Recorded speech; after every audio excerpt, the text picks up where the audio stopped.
All, welcome back to my Pingara cooking channel. ಇವತ್ತು ನಾನು ತುಂಬಾ ಟೇಸ್ಟಿ ಅದೇ ರೀತಿ ಸಾಫ್ಟ್ ಆಗಿರುವಂತಹ ಮ್ಯಾಂಗ್ಳೂರ್ ಬನ್ಸ್ ರೆಸಿಪಿಯಾಗಿ ಬಂದಿದ್ದೇನೆ.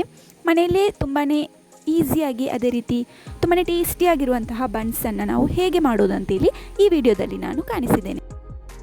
ಮನೆಯಲ್ಲಿ ನೋಡಬೇಕಿದ್ರೆ ತುಂಬಾ ಹಣ್ಣಾಗಿರುವಂತಹ ಕದಲಿ ಬಾಳೆಹಣ್ಣು ಇತ್ತಾಯ್ತಾ. ಅಮ್ಮ ಹೇಳ್ತಿದ್ರು ನಾಳೆ ನಾಡ್ದಿಗಾಗಬೇಕಿದ್ರೆ ಅದೆಲ್ಲನೂ ಹಾಳಾಗಿ ಕೊಳಿತು ಹೋಗ್ಬೋದು ಅಂತ. ಸೊ ನಾನು ಅಂದ್ಕೊಂಡೆ ಅದರಿಂದ ಸಾಫ್ಟ್ ಆಗಿರುವಂತಹ ಬನ್ಸ್ ಮಾಡುವ ಅಂತೇಳಿ. ಸೊ ನಾನೊಂದು 10 ಬಾಳೆಹಣ್ಣನ್ನು ಇಲ್ಲಿ ತೆಗೆದಿದ್ದೇನೆ. ಅದರ ಸಿಪ್ಪೆ ಎಲ್ಲ ಚೆನ್ನಾಗಿ ತೆಗೆದು ಅದನ್ನೊಂದು ಬೌಲ್ಗೆ ಹಾಕ್ತಾ ಇದ್ದೇನೆ. ಅದಕ್ಕೆ ಒಂದು ಸ್ವಲ್ಪ ಉಪ್ಪು, ಅದೇ ರೀತಿ 1 ಸ್ಪೂನಿನಷ್ಟು ಸಕ್ಕರೆ, ಇನ್ನೊಂದು 1/2 ಸ್ಪೂನಿನಷ್ಟು ಬೇಕಿಂಗ್ ಪೌಡರ್, ಆಮೇಲೆ ನಮಗೆ ಸ್ವಲ್ಪ ಜೀರಿಗೆ ಕೂಡ ಬೇಕು. ಸ್ವಲ್ಪ ಜೀರಿಗೆ ಆ್ಯಡ್ ಮಾಡ್ತಾ ಇದ್ದೇನೆ.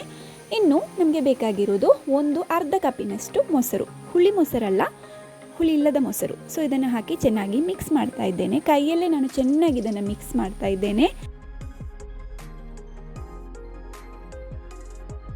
ನೋಡಿ, ಈ ರೀತಿಯಾಗಿ ಪೇಸ್ಟ್ ರೂಪಕ್ಕೆ ಬರಬೇಕು. ಇನ್ನು ನಾನು ಇದಕ್ಕೆ ಒಂದು 3 ಕಪ್ಪಿನಷ್ಟು ನಮ್ಮ ಮೈದಾ ಹುಡಿ ಇದೆ ಅಲ್ವಾ, ಅದನ್ನು ಹಾಕ್ತಾ ಇದ್ದೇನೆ. ಆಮೇಲೆ ಚೆನ್ನಾಗಿ ಇದನ್ನು ಮಿಕ್ಸ್ ಮಾಡ್ತಾ ಇದ್ದೇನೆ. ಮೈದಾ ಹುಡಿ ಬೇಕಿದ್ರೆ ಮತ್ತು ಸ್ವಲ್ಪ ಹಾಕೋಬೋದು. ಆಮೇಲೆ ನಾನು ಒಂದು ಟೀ ಸ್ಪೂನ್ನಷ್ಟು ಇಲ್ಲಿ ತೆಂಗಿನ ಎಣ್ಣೆ ಕೂಡ ಇದಕ್ಕೆ ಲಾಸ್ಟಾಗಿ ಹಾಕಿ ಇಟ್ಟಿದ್ದೇನೆ. ಆವಾಗ ನಮಗೆ ಈ ರೀತಿ ಹಿಟ್ಟು ಸಿಗಬೇಕು. ನೋಡಿ, ತುಂಬ ಸಾಫ್ಟ್ ಆಗಿರ್ತದೆ ಹಿಟ್ಟು, ಬಿಕಾಸ್ ನಾವು ಮೈದಾ ಹುಡಿ ತಾನೇ ಯೂಸ್ ಮಾಡಿರೋದು. ಸೊ ತುಂಬಾ ಸಾಫ್ಟ್ ಆಗಿರುತ್ತೆ ಹಿಟ್ಟು.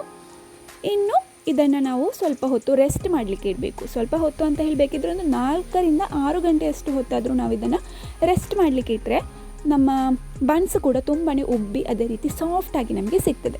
ಸೊ ಅಷ್ಟು ಹೊತ್ತು ನಾವು ಇದನ್ನು ರೆಸ್ಟ್ ಮಾಡೋಕ್ಕೆ ಇಟ್ಕೋಬೇಕು. ಸೊ ಇನ್ನು ಇದನ್ನು ಲಟ್ಟಿಸ್ಕೋಬೇಕು. ಸ್ವಲ್ಪ ಮೈದಾ ಹುಡಿಯನ್ನು ಸವರಿ ಇದನ್ನು ತುಂಬ ತೆಳ್ಳಗೆ ಅಲ್ಲ, ಒಂದು ಬನ್ಸಿನ ಒಂದು ಹದ ಇದೆ ಅಲ್ವಾ, ಆ ರೀತಿ ಲಟ್ಟಿಸ್ಕೋಬೇಕು.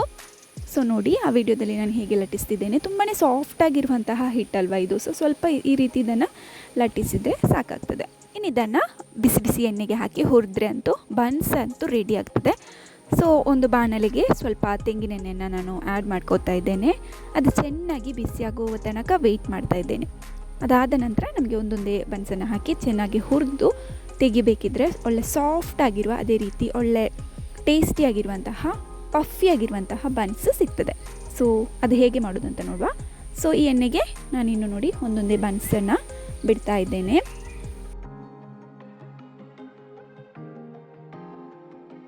ಇನ್ನು ಇದರ ಮೇಲೆಗೆ ಈ ಬಿಸಿ ಎಣ್ಣೆಯನ್ನು ಹೀಗೆ ಹಾಕ್ತಾ ಇಡಬೇಕು. ಆವಾಗ ಏನಾಗ್ತದೆ, ನಮ್ಮ ಬನ್ಸ್ ಬಂದು ಉಬ್ಬುತ್ತದೆ. ಇಲ್ಲದಿದ್ದರೆ ಇದು ಉಬ್ಬಲ್ಲ. ಸೊ ಈ ರೀತಿ ಚೆನ್ನಾಗಿ ನಾವು ಬಿಸಿ ಎಣ್ಣೆಯನ್ನು ಕೂಡ ಅದರ ಮೇಲೆಗೆ ಈ ರೀತಿ ಎರಚ್ತಾ ಇರಬೇಕು.